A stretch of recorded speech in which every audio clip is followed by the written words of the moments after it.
So hello दोस्तों, चलिए शुरू करते हैं। आपको हम आज बताते हैं कि मॉडुलस ऑफ इलास्टिसिटी जो हमने पीछे देखा था, वहीं पे हमने ख़त्म किया था। उसमें तीन चीज़ें था। मॉडुलस ऑफ इलास्टिसिटी ठीक है, वो कांस्टेंट चीज़, उसके बारे में मैंने बताया था बच्चों, अगर आपको याद हो तो उसमें तीन तरीका का क्या था यार। मान लेते हैं कि उसमें है ना, जैसे हम लॉन्गिट्यूडनल उसको खींच रहे हैं, उसको बल्क में हम उसको कंप्रेस कर रहे हैं, या फिर सीयर कर रहे हैं। तो तीन तरीके के मॉडुलस ऑफ इलास्टिसिटी पीछे मैंने बताया था। उसके बारे में ही बस मैं आपको रिकैप टाइप का दे देता हूँ कि क्या बताया था, है ना। वो जरूरी है बच्चों जान लेना, है ना। मॉडुलस ऑफ इलास्टिसिटी, बस आपको थोड़ा सा बच्चों रिकैप देना जरूरी है, क्योंकि आपको समझ में कैसे आएगा फिर। ठीक है, तो देख लेते हैं पहले। अरे यार सही से बन जाओ भाई। यहाँ पे आप देख सकते हैं बच्चों, तीन तरीके का। एक क्या था हमारे पास यहाँ पे, लॉन्गिट्यूडनल स्ट्रेस अपन लॉन्गिट्यूडनल स्ट्रेन आता था, उसको हम लोग बोल देते थे यंग मॉडुलस होता है ना। यंग्स मॉडुलस, ठीक है, यंग्स मॉडुलस बोल देते हैं। और एक यहाँ पे होता था बल्क मॉडुलस। ठीक है, और एक और याद था, अगर आपको याद हो, सियर, या फिर उसको मॉडुलस ऑफ रिजिडिटी भी बोल देते थे, है ना। सियर ही बोल देते हैं ना, सियर मॉडुलस बोल देते हैं। बस ऐसे ही आपको रिकैप दे रहा हूँ, या फिर आप मॉडुलस ऑफ रिजिडिटी बोल दीजिए।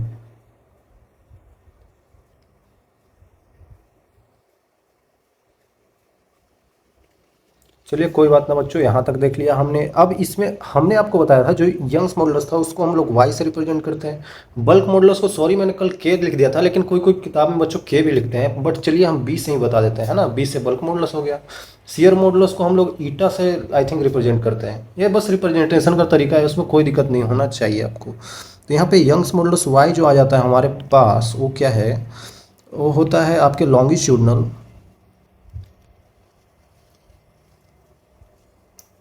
Longitudinal stress. भाई भूल मत जाइएगा आप लोग, स्ट्रेस क्या होता है अपॉन लॉन्गिट्यूडनल स्ट्रेन।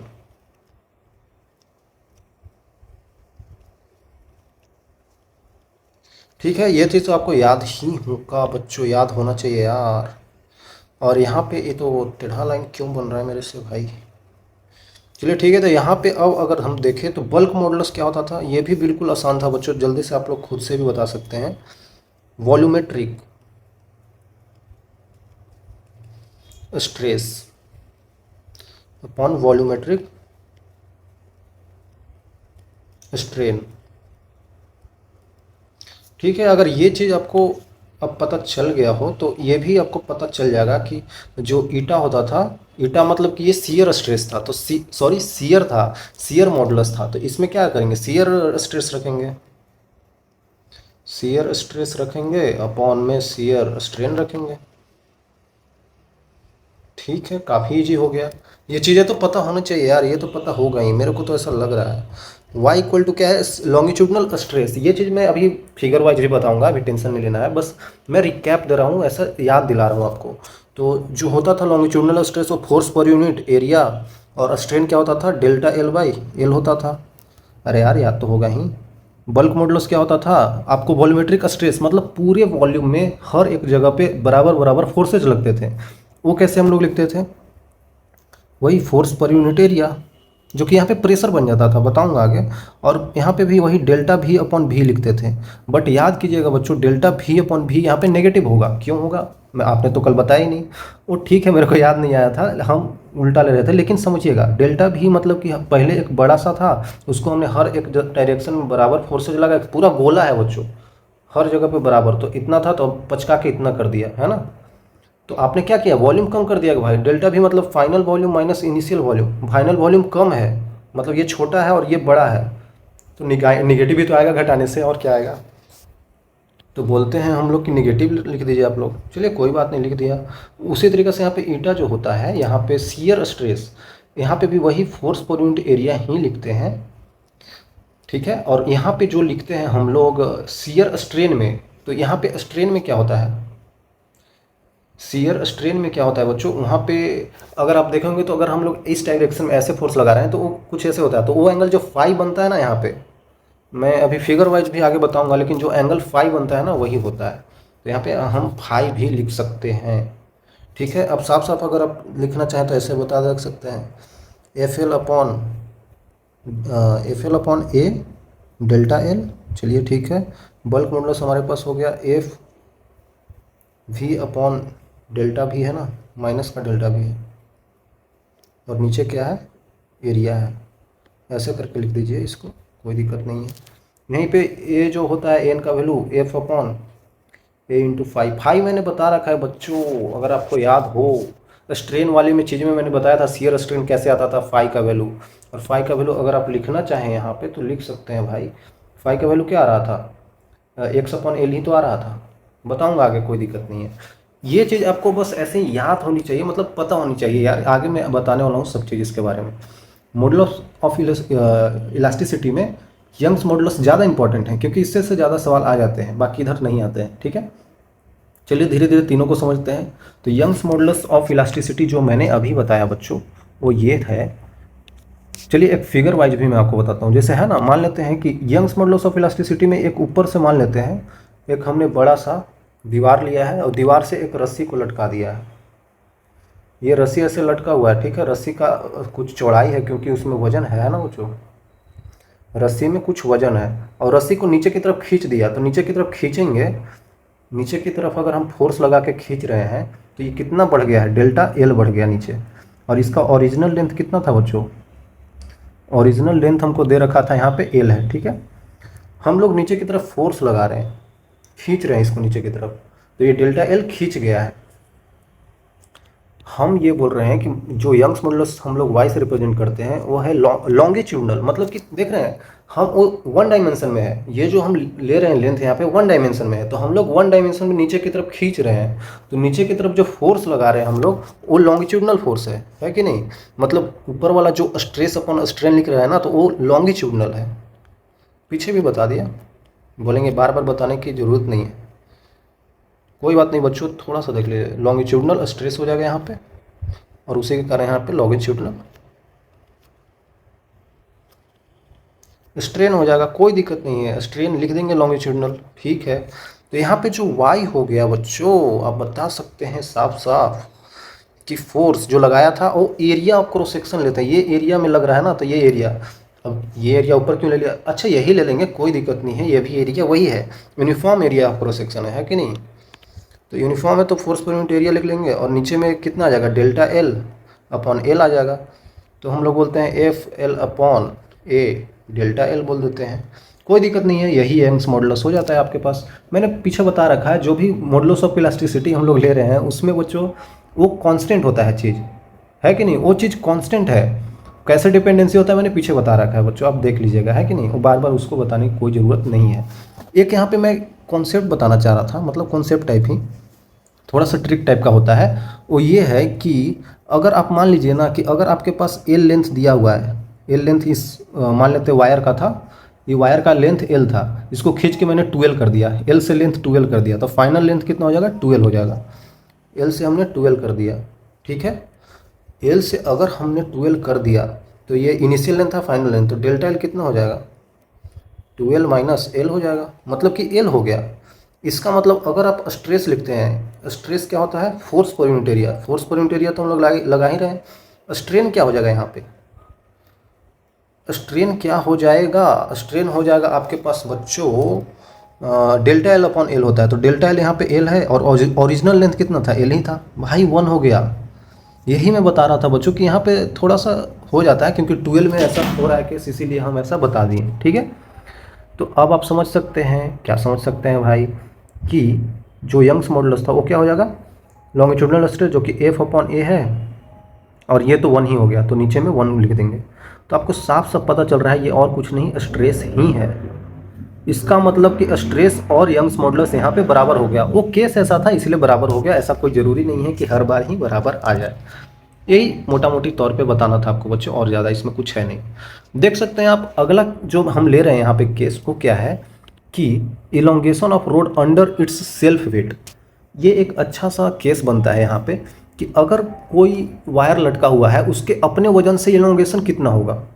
बोलेंगे कि यार ऐसे तो वायर लटका रहता है तो उसका तो इलोंगेशन ही नहीं होता है, होता ही नहीं है, कहाँ होता है। हम तो रख देते हैं 10 दिन 1 महीने रख दिए वायर को ऐसे लटका के, वो बढ़ा ही नहीं नीचे, इलोंगेशन हुआ ही नहीं।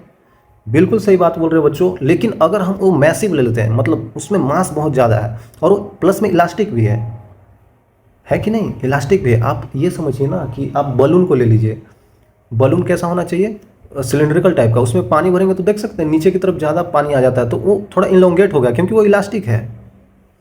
या फिर आप पुराने बिल्डिंगों में जाएं तो वहाँ पे क्या होता है ना कि जो ग्लासेज होते हैं, लेकिन यहाँ पे तो हम लोग रोड का एग्जांपल दे रहे हैं तो ठीक है, रोड में ऐसा हो रहा है, लेकिन ग्लासेज में भी अगर आप देखे होंगे पुराने बिल्डिंग में जो ग्लास लगे होते हैं, तो उनमें देखेंगे तो नीचे की तरफ ज़्यादा मोटा ग्लास हो जाता है, ऊपर कम। समझ रहे हैं, इतने दिनों बाद क्या हुआ है, नीचे की तरफ फ्लो हुआ है उसके सब मॉलिक्यूल्स वगैरह। आ रहा है समझ में बच्चों। तो वैसा कुछ होता है केस यहाँ पे, ऐसा कोई दिक्कत नहीं है, लेकिन हम आपको रॉड में समझाने वाले हैं। अगर हम रॉड को लटका दें ऊपर से, फिर से ऊपर से दीवार से, और यहाँ पे अगर हम ऐसे लटका के रखे हुए हैं, एक सेकेंड, ये रॉड ऐसे लटका हुआ है बच्चों, तो इसमें कितना इलोंगेशन होगा, ये रॉड कितना, मतलब थोड़ा सा बढ़ जाएगा, ठीक है, तो कितना बढ़ जाएगा, वही इसके खुद के वजन की वजह से। इसको बनाने का तरीका एक और भी है, लेकिन हम पहले ये तरीका लेते हैं, ठीक है, समझिएगा। क्या करें, मान लेते हैं कि नीचे से चलते चलते हम लोग एक डिस्टेंस पे गए, वो डिस्टेंस हम x ले लिए, ठीक है, और इसका पूरा लेंथ आपको l दे रखा है, इसका पूरा लेंथ आपको l दे रखा है बच्चों, ठीक है। x डिस्टेंस पे गए और हम एक एलिमेंट काट लिए छोटा सा बच्चों, है ना। ऐसा क्यों कर रहे हो मास्टर, है ना। x डिस्टेंस पे जाके हम लोगों ने छोटा सा एलिमेंट जो कि dx थिकनेस का था काट लिया हमने। ये इसका l लंबाई है और मास m है, दे रखा है। समझिएगा, ये पूरा रॉड जो है ना वो यूनिफॉर्म है बच्चों, ये याद रखिएगा, हमने यूनिफॉर्म रॉड ले रखा है ना, और ये कहीं पे बेंड नहीं है, बेंड होगा तो नॉन यूनिफॉर्म हो जाएगा, ये यूनिफॉर्म है, ठीक है। तो इसका l लेंथ है तो उसका मास m है, इसीलिए हम यूनिटरी मेथड भी लगा पा रहे हैं क्योंकि यूनिफॉर्म है। तो एक यूनिट लेंथ में कितना हो जाएगा, मास m/l हो जाएगा।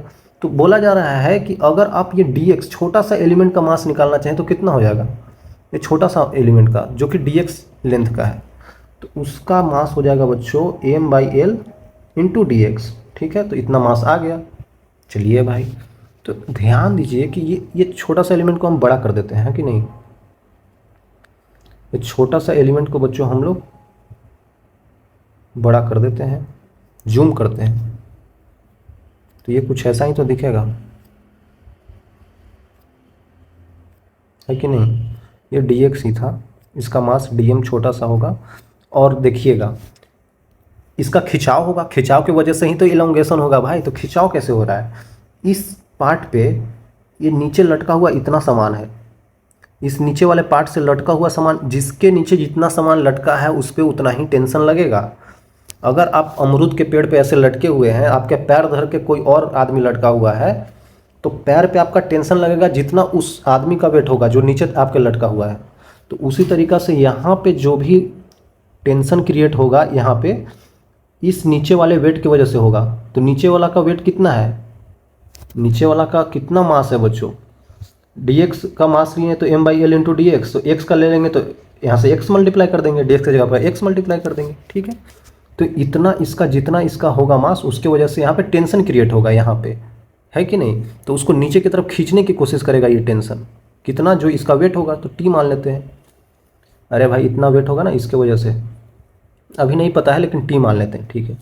अब ऊपर इस छोर पे आ जाते हैं, इस छोर पे कितना टेंशन लगेगा, जितना नीचे का मास होगा, नीचे का मास ये वाला और प्लस में छोटा सा dm मास है ना, तो इसके वजह से जो नीचे है इसके वजह से खिंचाव महसूस हो रहा होगा इस पॉइंट पे, इस पॉइंट पे, ऊपर वाला पॉइंट पे आ गए, है कि नहीं। तो नीचे वाला मास और ये dm मास दोनों की वजह से, तो नीचे वाला मास की वजह से तो जो टेंशन क्रिएट हो रहा है वो t हो रहा है, तो ठीक है हमने t लिख दिया।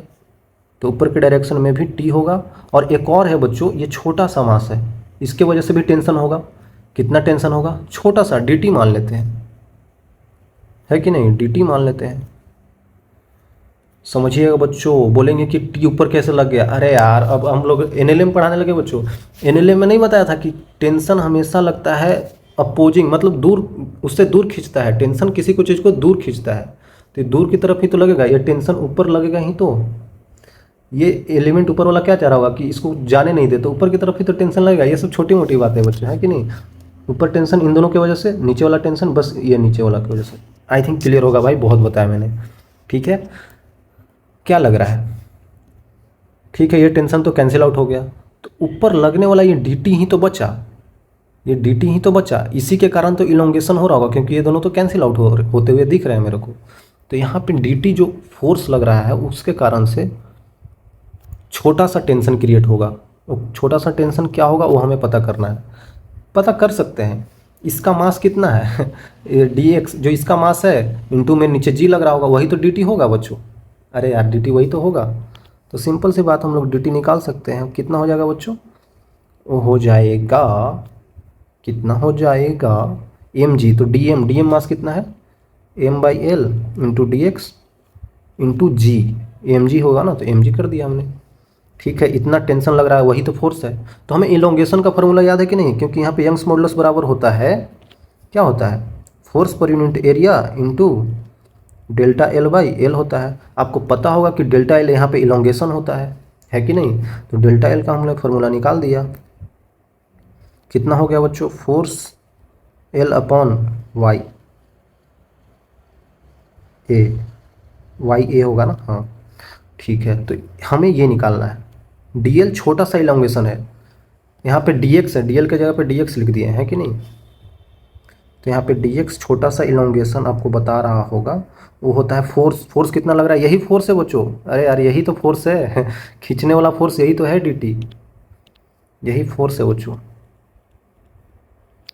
तो कितना है फोर्स? आप लिख सकते हैं M by L G into D X divided by, into L भी है, ठीक है।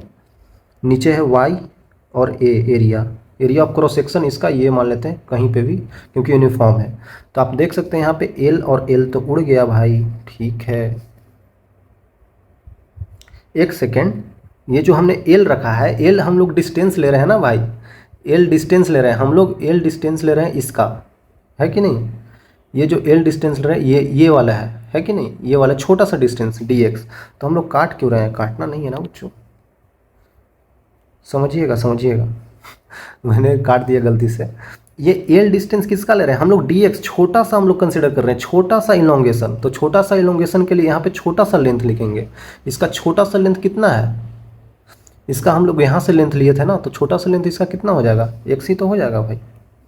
तो यहाँ पे हम लोग एक्स लिखेंगे ना यार, क्या हमने कर दिया, यहाँ पे एक्स लिख देंगे। और ये आप जो इलोंगेशन समझ रहे हैं ना, चलिए इसको हम लोग इलोंगेशन ही लिख देते हैं, क्योंकि आपको कन्फ्यूजन होगा, एक्स एक्स डी एक्स इधर भी डी एक्स इधर भी डी एक्स, कन्फ्यूजन होगा, इसीलिए इसको आप डी एल भी लिख सकते थे, कुछ भी लिख सकते थे, कोई दिक्कत नहीं है, ये डी एल ही है। चलिए इसके आगे कर देते हैं। आपको याद होगा बच्चों, ये जो डी एल है, और देखिए यहाँ पे जो कांस्टेंट है, क्योंकि हमें क्या करना है, ये एक्स डिस्टेंस यहाँ से चलते चलते पूरे लेंथ को लेना है, क्योंकि पूरे लेंथ की वजह से इलोंगेशन हो रहा है भाई।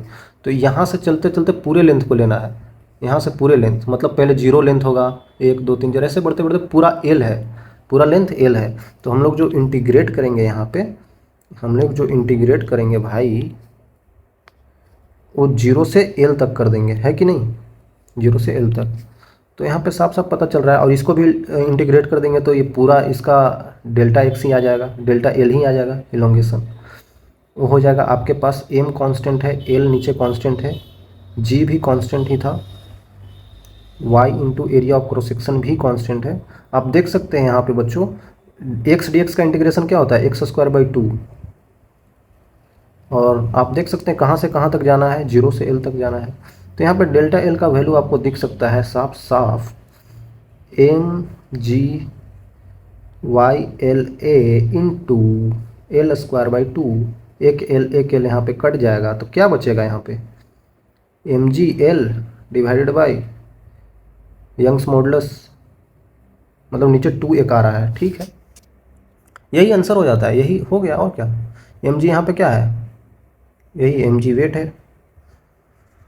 आई थिंक क्लियर होगा बच्चों। तो कैपिटल एम है ना भाई, हमने कैपिटल एम लिखेंगे। ये होता है आपका बच्चों इलोंगेशन, डेल्टा एल का value. M G L divided by 2y into A.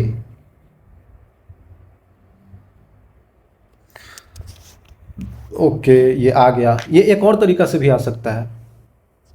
Clear होना चाहिए बच्चों, हमने यहाँ से डिस्टेंस लिया था, हम लोग कितना डिस्टेंस ऊपर जाके ले रहे हैं वो चीज़ है ना ये एक्स, आपको समझ में आना चाहिए। यहाँ से कितना डिस्टेंस ऊपर जाके ले रहे हैं, तो उसीलिए मैंने यहाँ पे एक्स लिखा था, आपको क्लियर होना चाहिए। एक और तरीका है, ये यूनिफॉर्म रोड है, तो यूनिफॉर्म रोड में जैसे यूनिफॉर्म चेन में भी हम लोग बनाते थे कि उसको सेंटर ऑफ मास पे पूरा मास को कंसिडर करते थे। तो सेंटर ऑफ मास पे हम लोग अगर पूरा मास को कंसिडर कर लिए तो पूरा मास कहाँ पे है, L/2 डिस्टेंस पे है। अरे भाई नीचे से ले या ऊपर से ले, डिस्टेंस कितना पे, L/2 पे है कि नहीं। तो हम लोग यंग्स मॉडुलस का यूज करेंगे। यंग्स मॉडुलस में फोर्स के जगह पे क्या रख देंगे, पूरा मास m इंटू जी है, ठीक है। लेंथ L रखेंगे, एरिया सॉरी लेंथ L/2 रखेंगे, यहाँ पे mg रखेंगे। तो क्या लग रहा है, डेल्टा L इधर जाएगा तो क्या हो जाएगा, mgl divide by 2ay, mgl divide by 2ay। Direct भी आ सकता है, बस नीचे 2 का फैक्टर आ रहा है। वो क्यों आ रहा है आपको समझ में आना चाहिए बच्चों, है ना। मैंने एक्सप्लेन कर दिया है, ठीक है। आई थिंक क्लियर होगा बच्चों। वैसे भी बना सकते हैं, क्यों बना रहे हैं समझिएगा। यहाँ पे यूनिफॉर्म है इसीलिए, अगर नॉन यूनिफॉर्म हुआ, अगर कहीं पे बेंडिंग हुआ, अगर कहीं पे इक्वल प्रोपोर्शन में मास नहीं हुआ, तो बच्चों यहाँ पे डायरेक्ट फार्मूला काम नहीं करेगा। सेंटर ऑफ मास पे हम लोग मान लिए L/2 दूरी पे, वैसा नहीं चलेगा। इसीलिए मैंने ये चीज़ बताया, ठीक है। चलिए आगे चलते हैं यार। फोर्स कांस्टेंट ऑफ वायर, ये बहुत आसान चीज़ है बच्चों। फोर्स कांस्टेंट ऑफ वायर ये बोलता है force applied to elongate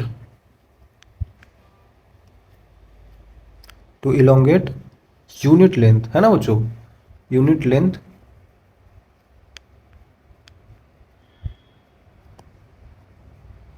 of wire. अगर वायर का आपको यूनिट लेंथ बढ़ाना है तो उसमें हम लोग यूज करते हैं फोर्स कांस्टेंट का, जिसको हम लोग के से रिप्रेजेंट करते हैं। और ये होता क्या है, के होता है कुछ नहीं, फोर्स पर यूनिट लेंथ, मतलब कि लेंथ डेल्टा एल हो गया। जैसा कि आपने देखा बच्चों, वाई का वैल्यू क्या होता था, वाई का वैल्यू क्या होता था, फोर्स पर unit area into delta L by L होता था। तो कुछ नहीं करना है आपको, फोर्स यहाँ पे फोर्स अपॉन डेल्टा एल का वैल्यू देखना कितना होता है, वाई ए डिवाइडेड बाई कितना हो जाएगा, एल हो जाएगा। तो इसी का यूज यहाँ पे कर देना है, मतलब के का वैल्यू जो हो जाएगा Y A divided by L हो जाएगा। ये के याद रखिएगा, जिस तरीका से आप लोग पढ़ते हैं स्प्रिंग में, जो स्प्रिंग होता है ना, स्प्रिंग का के नहीं होता है, वही के यहाँ पे यूज होता है, उसी तरीका का है ये, है ना, उसी तरीका का। यहाँ पे एफ इक्वल टू हम लोग के एक्स पढ़ते थे, याद है कि नहीं, स्प्रिंग में। तो उसी तरीका का यहाँ भी है बच्चों, ये भी स्प्रिंग की तरह ही काम करेगा। अगर आपको ये तीनों चीज़ पता चल जाए तो आप फर्दर इनका डिपेंडेंसी देख सकते हैं। Force constant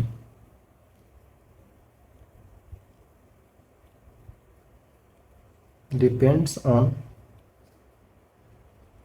wires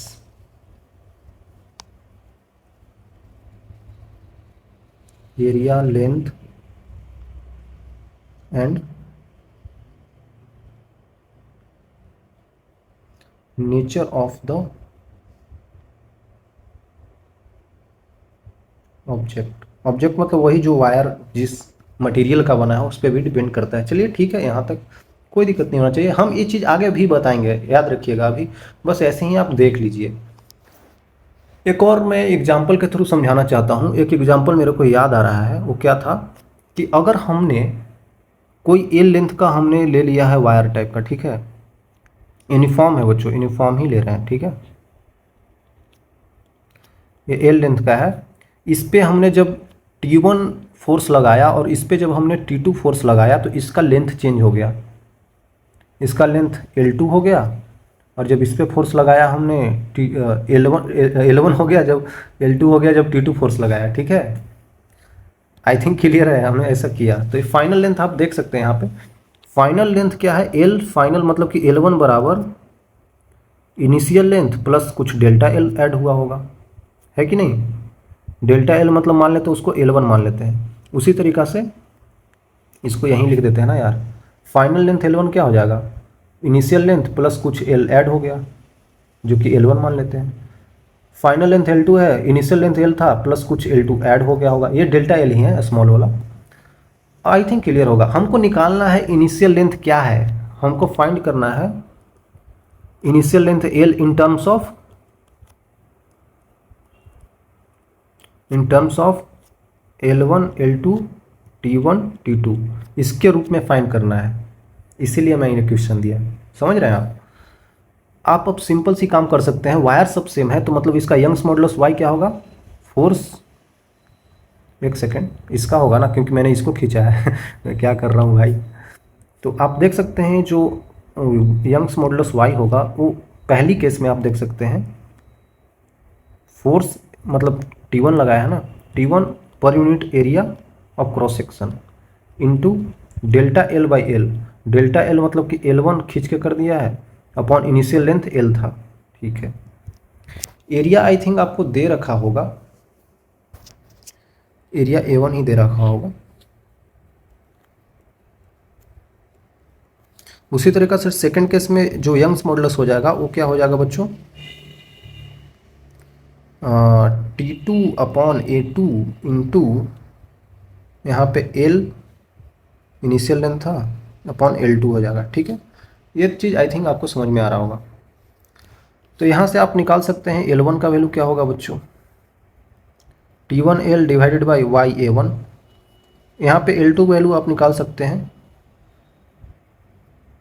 T2L divided by Y times of A2।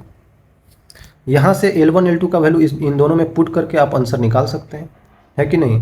हमें क्या पता करना है, हमें L पता करना है, तो दोनों को जोड़ देते हैं भाई, ऐड कर देंगे तो क्या हो जाएगा 2L आ जाएगा। तो L का वैल्यू क्या हो जाएगा, इधर चला जाएगा, मतलब L1 minus L1 plus L2 minus L2 हो जाएगा डिवाइडेड बाई 2 आ जाएगा, है कि नहीं। यहाँ पे L का वैल्यू हमारे पास क्या आ जाएगा, कैपिटल L1 L2 तो ऐड हो रहा है, L1 प्लस L2 आ जाएगा।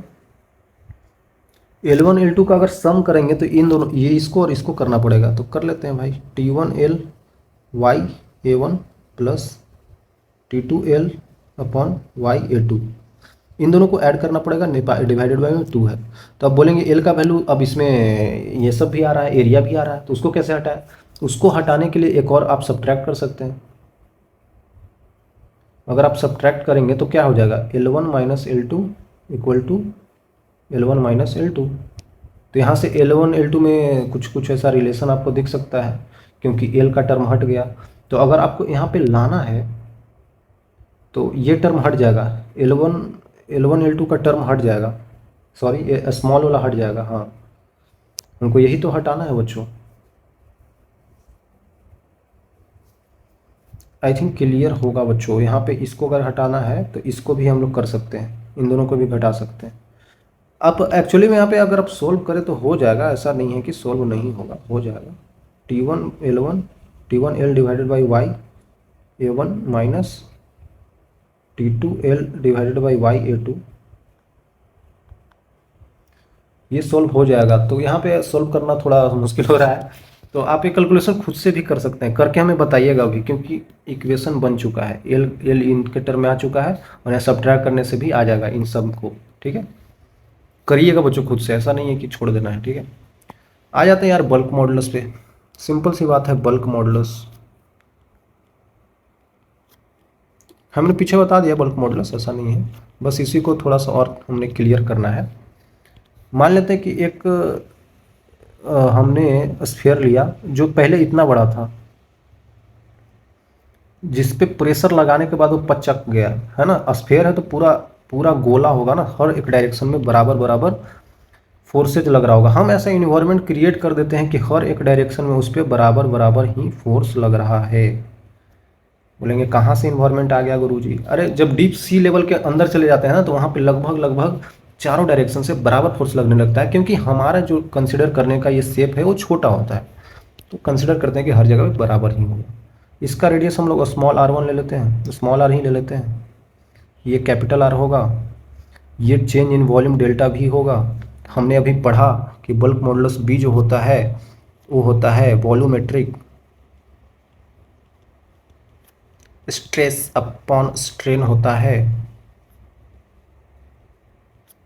ठीक है, तो यहाँ पे अगर आप देखें तो बल्क मॉडुलस का जो आएगा टर्म में वो आ जाएगा वही फोर्स पर यूनिट एरिया हम लोग करते हैं upon change in volume delta भी अपॉन भी करेंगे। आप देख सकते हैं फोर्स पर यूनिट वॉल्यूम जो हो जाता है पर यूनिट एरिया वो प्रेशर यहाँ पे दे देता है ना, प्रेशर अपॉन डेल्टा भी माइनस कहा जाता है। ठीक है, क्लियर होना चाहिए बच्चों। इसी का उल्टा एक टर्म और भी कहीं कहीं पे यूज किया जाता है, कंप्रेसिबिलिटी, है ना।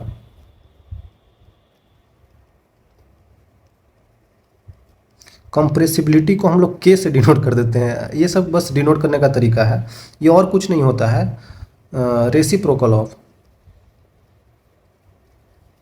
रेसिप्रोकल ऑफ बल्क मॉडुलस, है ना। इसी को उल्टा कर देते हैं, मतलब कि यहाँ पे के जो कंप्रेसिबिलिटी है 1/b हो जाएगा। इसका मतलब कि आप बता सकते हैं ये ऊपर चला जाएगा अपॉन p इंटू भी हो जाएगा। तो ये के का वैल्यू हमारे पास आ गया। ठीक है, तो के का वैल्यू ये आ गया हमारे पास भाई कंप्रेसिबिलिटी। तो यहाँ पे अगर हम थोड़ा सा सोचे तो सॉलिड्स जो होते हैं वो बहुत कम कंप्रेसिबल होते हैं, क्योंकि उनके बीच में जो बॉन्डिंग होती है, कपलिंग बॉन्डिंग जो होती है वो बहुत हाई होती है, बहुत पास पास मॉलिक्यूल्स होते हैं, तो आपस में force of attraction between the molecules बहुत ज़्यादा होता है, तो कंप्रेस नहीं हो पाते हैं। लिक्विड में थोड़ा कम होता है तो कंप्रेस हो जाते हैं। गैस तो भाई कंप्रेसिंग होता रहता है, गैस को इतना वॉल्यूम में रखो तो इतना ले लेगा, इतना वॉल्यूम में रखें इतना ले लेगा। ठीक है, तो सबसे ज़्यादा कंप्रेसिबिलिटी का जो ऑर्डर आप देख सकते हैं वो सॉलिड कम कंप्रेसिबल होते हैं। ठीक है,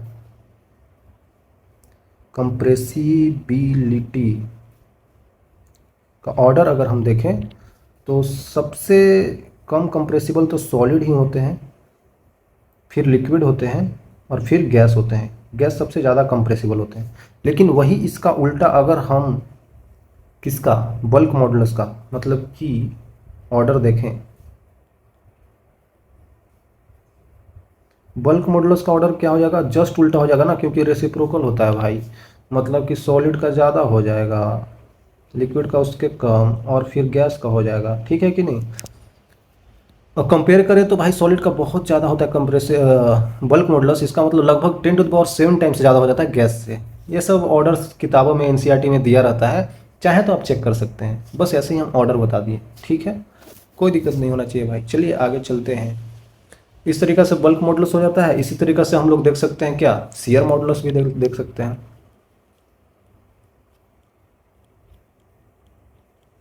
काफ़ी आसान है बच्चों शियर मॉडुलस भी। इसमें भी आपको अगर मैं बताना चाहूँ भाई साहब, तो मान लेते हैं कि एक हमारे पास यही क्यूब टाइप है। ठीक है, इसको अगर हम क्यूब है तो क्यूब इस टाइप का है कि नहीं।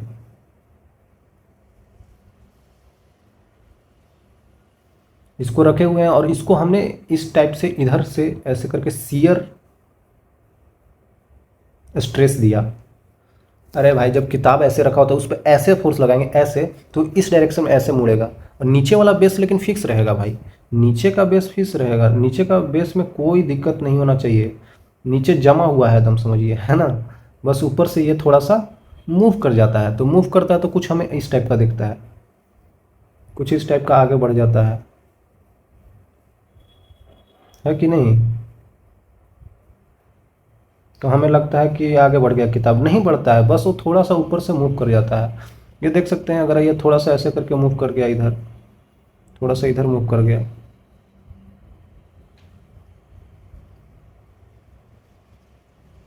है कि नहीं बच्चों। थोड़ा सा हम आगे की तरफ ऐसे अगर मूव करा दे तो ऐसे हो जाता है ना। इधर से थोड़ा सा ऐसे ऊपर से धक्का दे दिए तो धक्का दे दिए इधर, तो भाई इधर की तरफ थोड़ा सा ये मूव कर गया, लेकिन बेस अभी भी चिपका हुआ है ज़मीन से, है ना, ये ग्राउंड है। इसमें हम आपको ये लेंथ आपको एल दे देता है भाई, ये लेंथ एल है और ये एक्स डिस्टेंस मूव किया, इधर भी एक्स और ये एल ही डिस्टेंस होता है। ठीक है, और जो इस पर आप लोग फोर्स लगा रहे हैं हम लोग इसी का एरिया लेते हैं। तो आप समझ सकते हैं कि शियर मॉडुलस जो होता है हमारे पास वो होता है shear stress upon shear strain. ठीक है, आई थिंक क्लियर होगा यार। तो ये साफ साफ हमें पता चल गया ना, शियर स्ट्रेस जो है किस पे लग रहा है, किस सरफेस पे, इसी पे तो लग रहा है। तो इसी सरफेस का हम लोग एरिया ले लेंगे, मतलब कि फोर्स वहीं पे जो लग रहा है अपॉन वहीं का एरिया इंटू शियर स्ट्रेन जो हुआ है, जो ये एंगल होता है ना, ये इसको फाई बोलते हैं। तो यहाँ पे टेन फाई आपको मैंने बताया था, जो होता है बहुत छोटा होता है ठीक है, तो एक्स अपॉन एल हो जाता है। तो बहुत छोटा के कारण हम यहाँ पे फाई भी लिख देते हैं। ये थीटा नहीं बच्चों, ये फाई है, ठीक है। तो यहाँ पे लिख सकते हैं हम लोग क्या, एक्स अपॉन एल, मतलब क्या हो जाएगा, इसका मतलब ये ईटा से रिप्रेजेंट करते हैं, equal to F upon A phi. तो आपके पास ये आ गया वैल्यू भाई, ये आ गया है कि नहीं, ये वैल्यू आ गया। इसी को बोल दिया जाता है शियर स्ट्रेस या फिर मॉडुलस ऑफ रिजिडिटी। कुछ भारी चीज़ नहीं है, है ना। आप लोग झूठों के थोड़ा बना देते हैं भारी है, भारी कुछ नहीं है ना, आसान है। चलिए आगे देखते हैं। अच्छा एक सवाल कर लेते हैं यार, ये सवाल आई थिंक हर लोग कराते हैं। शिफ्ट निकालना है point B, point C, point D पे। पॉइंट बी पे शिफ्ट कितना होगा, मतलब भाई लोड है ना, नीचे लोड है, तो लोड की वजह से नीचे की तरफ शिफ्ट तो करेगा ही। ओके, तो यहाँ पे बी पॉइंट कितना नीचे खिसक जाएगा, सी वाला पॉइंट कहाँ पे नीचे खिसक जाएगा, डी वाला ये पॉइंट नीचे कितना खिसक जाएगा, ये बताना है। सबका यंग्स मॉडुलस दे रखा है, मतलब पता तो चल रहा है कि यहाँ पे लॉन्गिट्यूडनल चीज़ें हो रही है, वन डायमेंशन में हो रही है। एक बात यहाँ पे देखेंगे, इसकी डिस्टेंस, इसकी डिस्टेंस, इसकी डिस्टेंस दे रखा है, एरिया दे रखा है, एरिया तो हर का सेम ही है, लेकिन इनका मास नहीं है। ये रोप का मास कंसिडर नहीं किया, ये जो यहाँ पे वायर लिए हैं इसका मास नहीं दिया है, मास सिर्फ नीचे दिया है 10 kg। तो हमें बस इसी को लेना होगा। पहला बात मैं ये बताना चाह रहा हूँ कि अगर बी पॉइंट नीचे की तरफ खिसका है तो नीचे वाला मास की वजह से खिसकेगा, लेकिन इसका मास दिया नहीं है, हम बस इसका लेंगे, ठीक है भाई। तो ये 10G नीचे की तरफ फोर्स लगेगा। ये जो बी पॉइंट आप देख रहे हैं यहाँ पे नीचे की तरफ बस 10G लग रहा है, ठीक है। तो कितना होगा शिफ्ट यार, पहले हम लोग वाई देख लेते हैं। वाई क्या, वाई का वैल्यू क्या होता है, वाई का वैल्यू जो होता है फोर्स पर unit area into delta L Y, L होता है। तो फोर्स पर यूनिट एरिया है, तो फोर्स तो यहाँ पे 10G है भाई, 10 इंटू 10।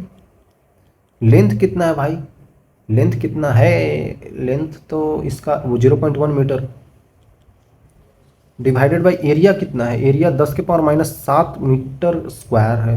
डेल्टा एल हमको निकालना है।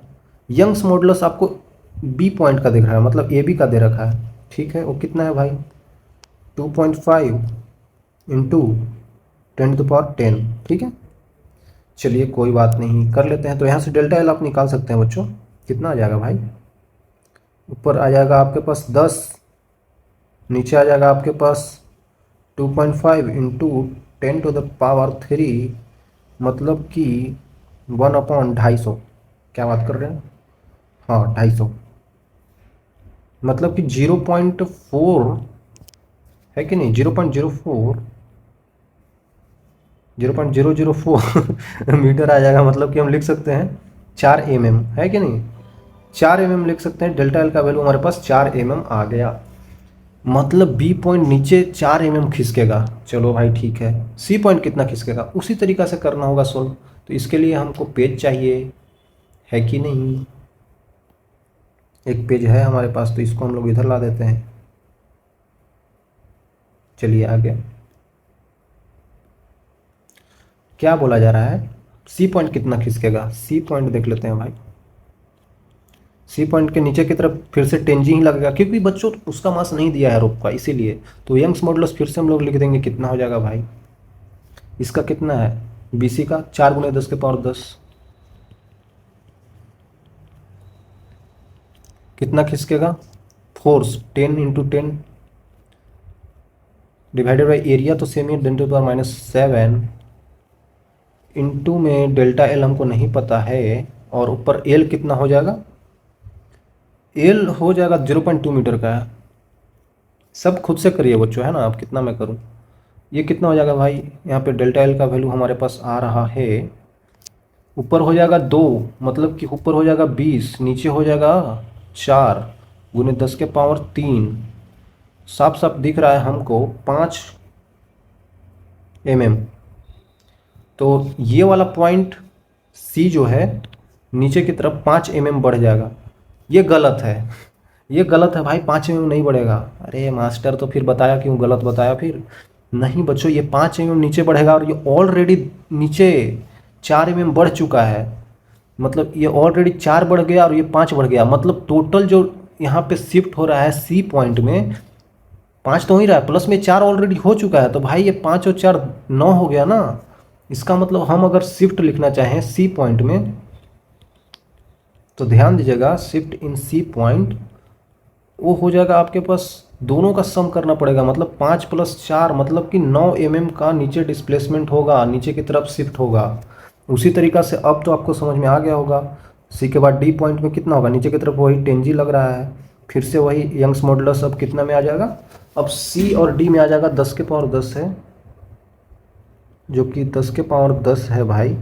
इक्वल टू में आप कर सकते हैं, क्या कर सकते हैं, यहाँ पे कितना हो जाएगा 10G 10 × 10 area (-7) into delta L नहीं पता है, और यहाँ पे कितना होगा, लेंथ है 0.15, यहाँ पे डेल्टा एल का वैल्यू साफ साफ आपको नज़र आ जाएगा यार, कितना हो जाएगा 15/10⁻³ मतलब कि 15 mm। अब बोल देंगे कि पॉइंट डी जो है ना वो नीचे खिसका है कितना 15 mm, नहीं, ऊपर का ऑलरेडी ये दोनों खिसक चुका है नीचे, ये उसमें ऐड हो जाएगा, तो मतलब कि यहाँ पे फिर से शिफ्ट इन डी पॉइंट जो होगा वो 15 mm प्लस ऊपर से और आ चुका है 9 mm, तो भाई ये हो जाएगा आपके पास कितना, अरे यार जोड़ दो भाई, 24 mm हो जाएगा ना। तो आई थिंक क्लियर होगा यार 24 mm। चलिए आगे चलते हैं भाई, छोटा सा फिर से सवाल देख लेते हैं यार। रबर क्यूब है जो कि 5 ओके साइड उसका 5 सेंटीमीटर का है, वन साइड फिक्स्ड है, अच्छा समझ गए। टेंजेंशियल फोर्स जो 1800 न्यूटन का लग रहा है ना, एफ टेंजेंशियल दे दिया हमको, ठीक है, मतलब वही लॉन्गिट्यूडनल, ठीक है। Applied opposite to the face of the shearing strain, आपको लेटरल डिस्प्लेसमेंट निकालना है, ठीक है। मॉडुलस ऑफ रिजिडिटी ऑफ रबड़ दे दिया है, मतलब कि मॉडुलस ऑफ रिजिडिटी मतलब कि क्या, ईटा होता है 2.4 × 10⁶ Nm/m²। ईटा का वैल्यू आपको पता होगा बच्चों, फोर्स पर यूनिट एरिया इंटू थीटा होता है ना, थीटा या फिर फाई लिखते हैं। फाई का वैल्यू जो छोटा सा डिस्टेंस चलता है x/L होता है, तो यहाँ पे लिख सकते हैं force upon area into x/L लिख सकते हैं, है कि नहीं बच्चों। तो ईटा का वैल्यू 2.4 × 10⁶ इक्वल टू फोर्स जो हम लगा रहे हैं वो 1800 न्यूटन का है, लेंथ उसका 5 सेंटीमीटर का था, 5 × 10⁻²। एरिया कितना होगा, क्यूब है तो 25 × 10⁻⁴ इंटू x हमको निकालना है, तो ये 5 बार में कटेगा, और ये आई थिंक 10⁻²। साफ साफ हमको x का वैल्यू पता चल रहा है, कितना पता चल रहा है भाई, ये कितना होता है बच्चों के 20 हासिल 2 12 × 10⁻⁻4 हो जाएगा, ऊपर 1800 है। कितना आंसर आ रहा है यार, जल्दी बता दीजिए बच्चों आप लोग। तो 76, ये 18, 6 दूना 12, 10⁻², मतलब 1.5 सेंटीमीटर आएगा ना यार, इतना का वहाँ पे लेटरल इस डायरेक्शन में शिफ्ट हो जाएगा, है ना, सीयर्स। देख सकते हैं यहाँ पे जेईई मेन 2022 का सवाल काफ़ी आसान सा, डबल उसको वायर का रेडियस को हम लोग क्या किए हैं, हाफ किए हैं, और उसका लेंथ डबल किए हैं। चलिए कोई बात नहीं, आपने किया, हमने एक्सेप्ट किया, डबल किया और इसको हाफ किया। Respective value Young's modulus of the material of wire, फिर से बता रहा हूँ, यंग्स मॉडुलस कांस्टेंट होता है, वो नेचर ऑफ मटेरियल पर डिपेंड करता है कि नहीं, वो डायमेंशन पे डिपेंड नहीं करता है। तो डायमेंशन आप घटा बढ़ा रहे हैं उससे कोई फ़र्क नहीं पड़ेगा, मतलब कि क्या होगा, मतलब कि यार सेम रहेगा। ये सब गलत है, ये सब फंसाने के लिए दे रखा है ना। तो काफ़ी ईजी था, ऐसा कुछ है नहीं यहाँ पे, है कि नहीं। तो यहीं तक था बच्चों, और आगे हम बताएंगे आपको स्प्रिंग के केस ले लेके, तो वो और आसान होगा। मिलेंगे आगे भाई, तब तक के लिए ओके बाय। थैंक यू नहीं लिखा था, बाय।